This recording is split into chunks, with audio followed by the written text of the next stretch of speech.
Dear friends, আমরা আমার এই পেশেন্ট আফরোজার সাথে কথা বলো। মা, তোমার কি সমস্যা ছিল? আচ্ছা, আমার এই নাকের জন্য মাংস গজানোর জন্য নাকে নিশ্চয়ই বন্ধ হয়ে যেত, হুম, নিঃশ্বাস নিতে পারতাম না। এইটাই সমস্যা। এখন কি অবস্থা? এখন কমে গেছে। কমে গেছে। কয়বার ওষুধ খাইছো? খাইছি হচ্ছে 10 না, দিন। মানে কয় চালান? প্রথম চালান। আমার এই পেশেন্ট আফরোজার এর নাকে ছিল ইনফিয়ার টার্বিনেট। দেখেন এর নাকের ভিতর এই জায়গার যে মাংস বাড়ে, এইখানকার মাংস, এটা কিন্তু পলিপাস হিসেবে অনেকে শনাক্ত করে। আসলে কিন্তু পলিপাস না। মূলত পক্ষে এখানে যে মার্বেলের মতন যে মাংসটা থাকে, মার্বেলের মতন যে মাংসটা থাকে, একে বলা হয় ইনফিয়ার টার্বিনেট। এটা কিন্তু পলিপাস না। অধিকাংশ চিকিৎসকরা বা যারা মানে একটু স্টাডি কম করেন, এরা কিন্তু এটাকে পলিপাস হিসেবে চালাই দেন।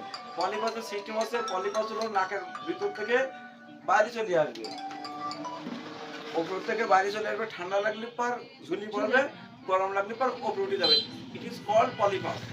আর আমার এই মাছ যে সমস্যা হয়েছিল, এটা হচ্ছে সমস্যা হয়েছিল এইখানে, এখানে আছে ইনফিয়ার টার্বিনেট। ইনফিরিয়র টার্বিনেট আসলে পলিপাস এবং ইনফিরিয়র টার্বিনেট আলাদা জিনিস, এবং আলাদাভাবে ওষুধ হবে কিন্তু সিলেক্ট। যদি পলিপাসের ওষুধ হবে একরকম, আর ইনফিরিয়র টার্বিনেটের ওষুধ হবে একরকম। আর ডিএনএ যে আমরা যে বলি হাড় বাঁকা, তার ওষুধ কিন্তু আলাদা। যদি আমরা আলাদা আলাদাভাবে না দেই, তাহলে কিন্তু আসলে মানে ইমপ্রুভ হওয়া সম্ভব না। মা, তোমার এই এক চালান ওষুধ দিস তো, এক চালান ওষুধ দিচ্ছি, প্রথম চালানে কিন্তু তার এই ইনফিরিয়র টার্বিনেট বসে গেছে, কম ছোট হয়ে গেছে, এবং শ্বাস প্রশ্বাস স্বাভাবিক। মা, স্বাভাবিক নিতে পারো তো? নিতে পারো। তাহলে আমরা ইনফিরিয়র টার্বিনেটকে পলিপাস হিসাবে যদি আমরা মেডিসিন অ্যাপ্লাই করি, ইট ইজ ইনকারেক্ট।